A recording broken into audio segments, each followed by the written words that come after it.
آئلی جو ہماری زندگی ہے جس میں ہم یہ کہہ سکتے ہیں کہ بیوی اور شوہر کے حقوق کا خیال رکھنا، اس حوالے سے ہم دیکھتے ہیں کہ ہم کہاں پر ہیں۔ نبی صلی اللہ علیہ وسلم کے ایک مشہور حدیث فرمایا کہ میں نے جہنم میں عورتوں کو سب سے زیادہ دیکھا۔ پوچھا گیا کہ اس کی وجہ کیا ہے، تو آپ صلی اللہ علیہ وسلم نے فرمایا اس کی وجہ یہ ہے کہ عورتیں زیادہ ناشکری والا جو معاملہ ہے اس کا وہ زیادہ جو ہے وہ کرتی ہیں، شکر گزاری ان کے اندر کم ہے، اور اس حوالے سے وہ چیزوں کو آگے نہیں بڑھا دیتے ہیں۔ آپ دیکھیں کہ یہ دونوں طرف ہیں، اگر ایک اہلیہ ہے اس کا بھی یہ معاملہ ہے، کہیں شوہر ہے تو اس کا بھی یہ معاملہ ہے۔ دل دکھانے میں ایک منٹ نہیں لگاتے ہیں، اور میں کبھی کبھار دیکھتا ہوں پیرنٹنگ کے اوپر تھوڑا سا کام ہے، کاؤنسلنگ کے اوپر میں تھوڑا بہت کام کرتا ہوں، تو کیسز جب سامنے آتے ہیں تو لگتا ہے کہ ٹھانی ہوتی ہے میاں اور بیوی نے کہ کوئی موقع ہم نے چھوڑنا نہیں ہے کہ جس میں ہم ایک دوسرے کو نیچا نہ دکھا سکیں۔ جیسے کہ ایک جملہ ہمارے ہاں بڑا عام ہوتا ہے کہ ایک شوہر اپنی بیوی سے کہتا ہے 10 سال بہترین گزارنے کے بعد بھی یہ 10 سال میری زندگی کے بدترین 10 سال گزرے ہیں تمہاری وجہ سے۔ اور یہ جملہ صرف اس لیے کہہ دیا جاتا ہے کہ وہ ایک غصہ، وہ ایک انا، وہ ایک جو چیز پیچھے کسی اور معاملے میں تیار ہوئی ہوتی ہے، کہیں اور سے وہ چیز آئی ہوتی ہے، وہ مائنڈ بن چکا ہوتا ہے، تو اس صورت میں جو ہے نا یہ فکرہ کہہ دینا۔ اب آپ دیکھیں کہ سورۃ النساء کہا جاتا ہے نا کہ خواتین کے لیے 3 صورتیں بڑی اہم ہیں، ان کی تفسیر ترجمے کے ساتھ آپ اگر پڑھ لیں گے تو زندگی بڑی آسان ہو جائے گی۔ ایک سورۃ البقرہ ہے، ایک سورہ نساء ہے، اور ایک سورہ احزاب ہے۔ یہ 3 صورتیں، اور سورۃ النور کو بھی اس میں شامل کر لیں، یہ بڑی اہم ہے۔ تو اس میں آپ دیکھیں سورۃ النساء کے اندر دوسری تیسری آیت کے بعد نا اتقوا اللہ، اتقوا اللہ، یعنی اللہ سے ڈرو، اللہ سے ڈرو، میاں بیوی کے معاملات میں اللہ سے ڈرو۔ کیوں؟ واحد ایک چیز ہے کہ جو اس ڈور کو آگے تک پہنچا سکتی ہے وہ اللہ کا خوف ہے، اس کے بغیر جو ہے یہ چیزیں آگے کی طرف نہیں جا سکتی۔ اور اس میں اگر آپ دیکھیں کہ کئی دفعہ ایسا بھی ہوتا ہے کہ خواتین کی زبان بہت زیادہ چلتی ہے شوہر کے معاملے میں، اور شوہر کے ہاتھ چل جاتے ہیں، کئی جگہوں میں ہم نے چیزوں کو دیکھا۔ اب اس حوالے سے بھی تھوڑا سا نا ہمیں خیال کرنا چاہیے، اور شوہر بھی پھر طرح طرح کی چیزوں کو، جس طرح میں نے یہ کہا کہ 10 سال کے بعد یہ ہوا، پھر چھوٹی سی بات کے اوپر یہ کہہ دینا، اور ارادتاً کوئی اس طرح کا ارادہ ہوتا بھی نہیں ہے کہ میں جو ہے نا دوسری شادی کروں گا، میں کوئی اس طرح کے معاملات، وہ صرف اور صرف اس لیے کہ تکلیف پہنچائی جائے۔ اب کسی مسلمان کے دل کو دکھانا یہ کوئی عام کام نہیں ہے، اس سے آپ عبادت میں اور دیگر معاملات میں بہت پیچھے ہو جاتے ہیں۔ تو اس کا ہمیں خیال رکھنا چاہیے بطور شوہر کے بھی اور بطور اہلیہ کے بھی، اپنے معاملات کو تھوڑا سا ہمیں ڈیولپ کرنا چاہیے۔ اور اس میں نبی صلی اللہ علیہ وسلم کی بڑی مشہور حدیث ہے، فرمایا کہ خیرکم خیرکم لأہلہ، تم میں سے اچھا وہ ہے سب سے بہترین جو اپنے اہل و عیال کے ساتھ سب سے بہترین ہے۔ اور پھر فرمایا کہ آپ سب میں اس معاملے میں سب سے بہترین میں ہوں، اپنے اہل و عیال کے ساتھ جو معاملہ میرا ہے وہ آپ لوگوں کا نہیں ہے۔ اور اس میں اگر آپ دیکھیں کہ چھوٹی موٹی غلطیاں اگر ہو جاتی ہیں، شوہر سے ہو جاتی ہیں، اہلیہ سے ہو جاتی ہیں، درگزر کر دینا چاہیے، ان چیزوں کے پیچھے نہیں پڑنا چاہیے کہ آپ جب تک عدالت نہیں لگے گی، جب تک میں 10 لوگوں کے سامنے آپ کو ذلیل نہ کروں۔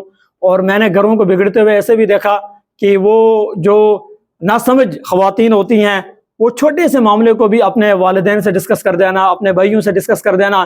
بھائی پھر جذباتی ہوتے ہیں، وہ کہاں، بہت کم ایسا ہوتا ہے کہ سمجھدار بھائی ہوں وہ کنٹرول کے ساتھ چیزوں کو آگے بڑھائیں۔ اب وہ ظاہر ہے وہ جس بندے سے بات ہو رہی ہے اس بندے کے اندر بھی خون ہے، اس بندے کے اندر بھی دماغ ہے، وہ کا، اور شیطان اس میں تو سب سے زیادہ ایکٹیو ہوتا ہے۔ وہ ہے نا کہ شیطان ایک اپنا جلسہ لگاتا ہوتا ہے ہر روز، اور سارے چیلے آتے ہیں اور وہ اس کو کہتے ہیں کہ میں نے آج یہ کروایا، یہ کروایا، یہ کروایا، وہ کسی پہ خوش نہیں ہوتا۔ اگر کسی مسئلے پہ خوش ہوتا ہے کہ جو یہ مسئلہ لے کے آئے کہ آج میں نے میاں بیوی کے درمیان جو ہے نفاق پیدا کروا دیا اور ان کو ایک دوسرے سے لڑوا دیا، اس کو وہ اپنے قریب بلاتا ہے اور اس کو شاباش دیتا ہے۔ اب اس میں ایک صحابی انہوں نے سے تذکرہ کیا، کہا، فرمایا اے اللہ کے رسول، مکہ میں ہم تھے تو ہم نے دیکھا کہ مرد جو تھے صحابہ وہ خواتین پر حاوی تھے، اور جب ہم مدینہ میں گئے تو ہم نے دیکھا کہ وہاں جا کر خواتین مردوں پر حاوی ہو گئے۔ اس میں فرمایا کہ عموماً کیا ہوتا ہے کہ جہاں مرد شریف ہوں وہاں خواتین جو ہیں وہ ہیوی ہوتی ہیں، اور جہاں مرد دینی علم سے اور شعور سے تھوڑے پیچھے ہوں، جس کو ہم دوسرے لفظوں میں یہ کہیں کہ جاہل ہوں، تعلیمی معاملات نہ ہوں، وہاں کتنی پڑھی لکھی اور کتنی کیسی خاتون کیوں نہ ہو، وہ وہاں پر کمزوری ہوتی ہے۔ ٹھیک ہے، تو اس میں ہماری زندگی کے اندر جیسا بھی سلسلہ ہے اس میں ہمیں میانہ روی اور اعتدال کا خیال رکھنا چاہیے۔ اور ہم اگر دیکھیں نبی صلی اللہ علیہ وسلم کی زندگی ہمارے لیے رول ماڈل ہے، کہ ایک دفعہ نبی صلی اللہ علیہ وسلم اور حضرت عائشہ رضی اللہ تعالی عنہ کہ درمیان کسی بات پہ بات بڑی آ گئی.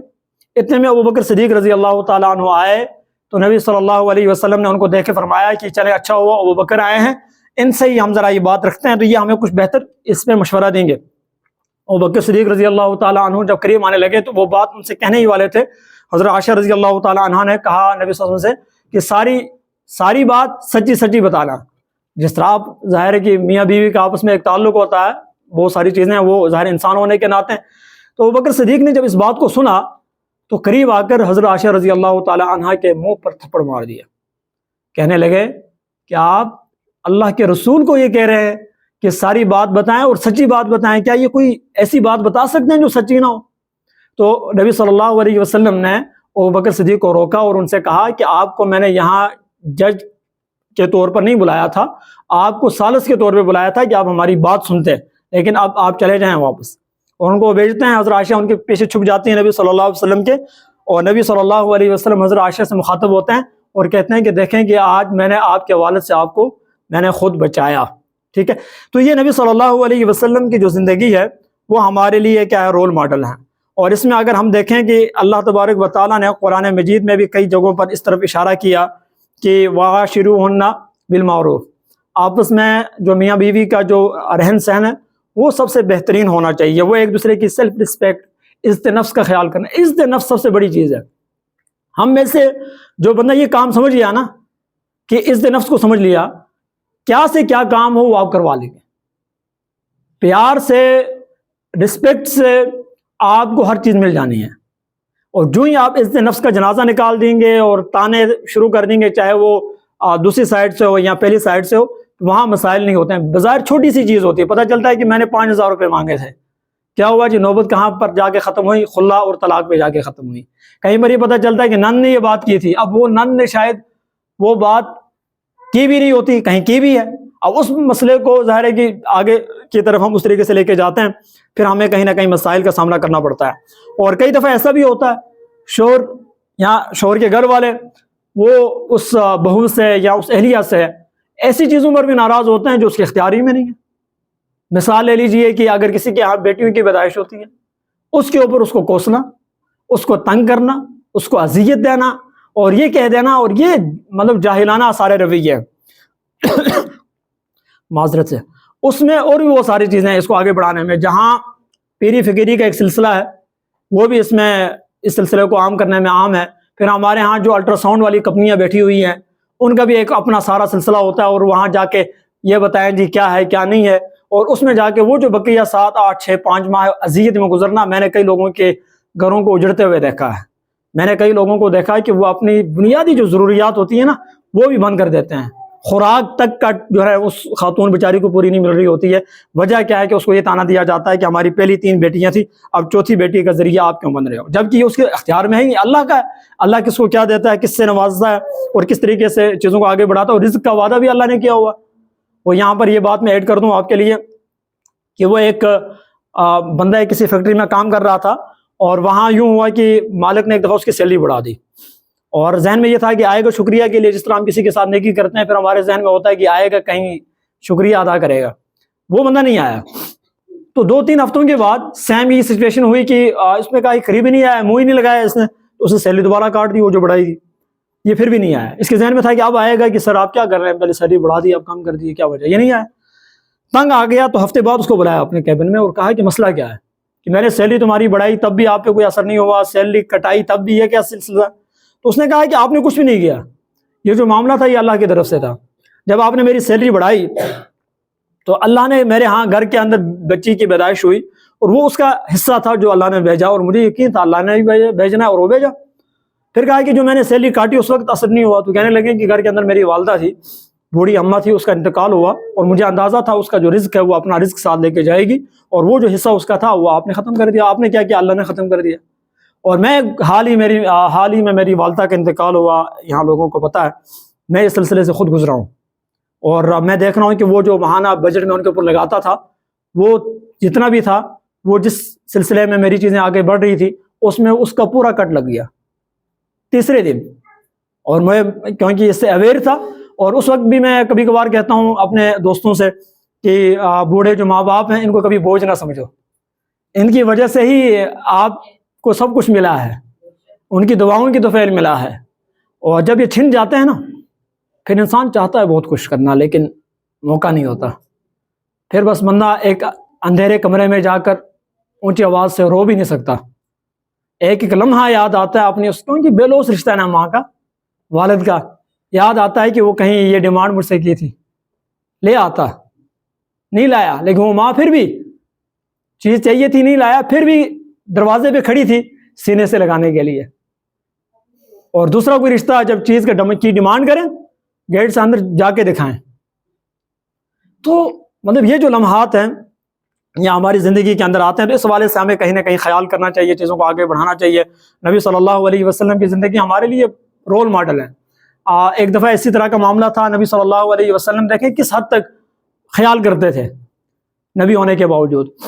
رات میں کا مقام تھا، حضرت عائشہ رضی اللہ تعالیٰ عنہ کے حجرے میں تھے، تو رات کے کسی درمیانی پہر جو ہے وہ اٹھیں، آرام سے اٹھیں، حدیث میں لکھا ہے آرام سے اٹھیں اور دبے پاؤں نکلنے لگیں، جوتی نہیں پہنی کہ کہیں آواز نہ آئے۔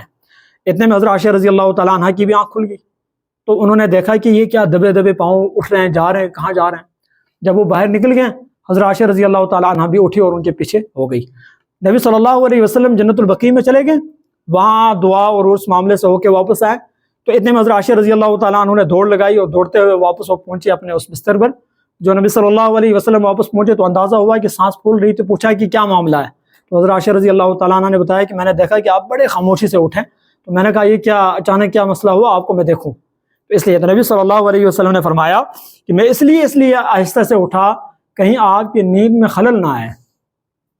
اور ہم کیا کرتے ہیں، میں بھی ظاہر ہے کہ اسی ایک قبیل کا حصہ ہوں کہ رات کو 2 بجے میں نے کہیں سفر کرنا تو جان بوجھ کے کچھ چیزوں کو اٹھا کے، موبائل کو، کسی اس طرح کی چیز کو، لائٹ کو یا اس طرح کی چیزیں کر کے تاکہ اٹھ جائیں سارے اور ہمیں آگے بھیج دیا جائے۔ تو یہ رویے ٹھیک نہیں، ان کو درست کرنے کی ضرورت ہے، بطور شوہر کے بھی اور بطور اہلیہ کے بھی۔